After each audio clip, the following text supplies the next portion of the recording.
If you've ever knitted a sleeveless top and had the shoulder be sloppy or the armhole too loose and wavery, this movie is for you. Basically, this is part of the series intended to help people who have the Answer Ladies machine knitting notebooks. There are 2 notebooks covering 4 gauges, and there's a link to more information about those books in case they interest you in the program notes. But this alteration may be used to create attractive shoulders and well-fitted armholes, even if you're using your own pattern or one that you've gotten from somewhere else. In the books, the written instructions begin on page 48, but we're going to go through a demo here so that you can see how it works. This diagram is a basic shell design. The black line, nearly straight across or altogether straight across, is the one that is most common in a sleeveless shell pattern. But you may prefer to knit the red line to give the shoulders a slant that hugs the body better. I did that on the sample that I'll be knitting for you, and I purposely have not finished the armholes.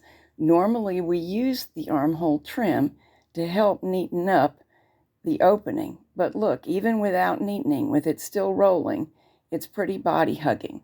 Please excuse my fingers. Something stained them working in the garden and I've been unable to scrub it off. As you join me, I have just finished the underarm shaping, bound off a few stitches at once, then decreased 1 on each side every other row 5 times. At this point, there are 40 more rows to go. If I were going to knit the straight across shoulder, I would simply knit 40 rows, bind off the shoulder stitches on one side, knit across 1 row, bind off the shoulder stitches on the other side, bind off the neckline and call it quits. But I'm going to shape the shoulder and create the red line. I want to bind off the stitches in 3 batches, 2 rows apart, and the final batch needs to be bound off at row 40. So as to keep the center of the garment the same length that was intended. I don't mean to shorten it anywhere except the outside edge of the shoulder. Since there are 3 batches of stitches on each side and 2 sides, that means we'll be binding off for the last 6 rows. So counting back from 40, after knitting which we will bind off some, we will also bind off on 39, 8, 7, 6, and 5. To make this discussion simple, I'm counting row 1 as the first row after I complete the armhole shaping, at which point I have 40 rows left to knit. So I knit 35 of them, stop and end up on the left, and bind off the first batch of stitches. In this case, we're going to bind off 15 on each side. So that's when we divide the 15 into 3 batches, 5 for each group.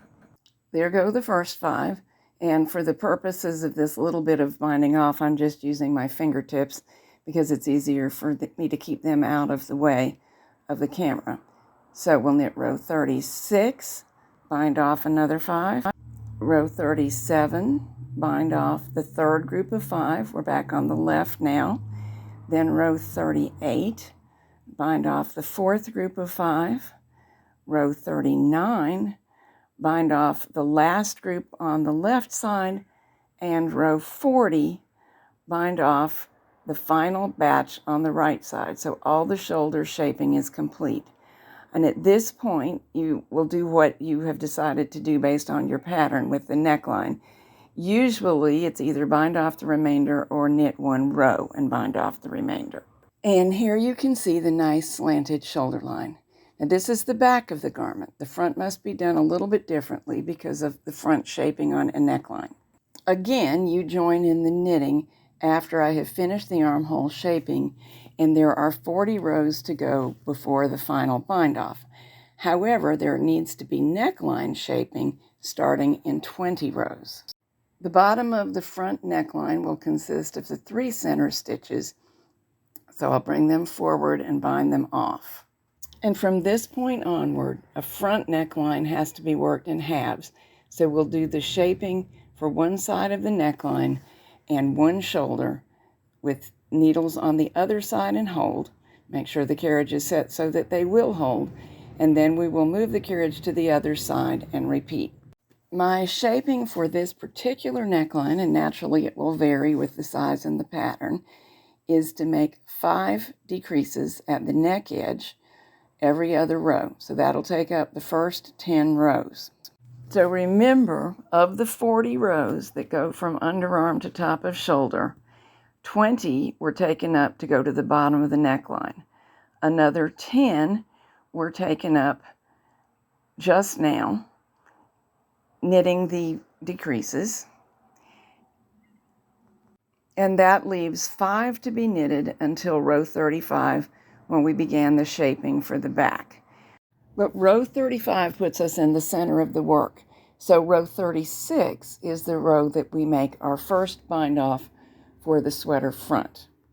Now rows 37 and 38, bind off 5 more stitches, and 39 and 40, and bind off the final stitches.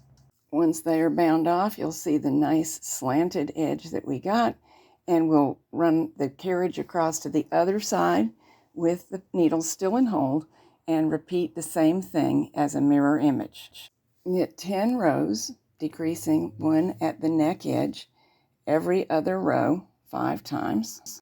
At what would be row 36, if we were counting from the finishing of the underarm and armhole shaping, 38 and 40, we progressively bind off, and voila!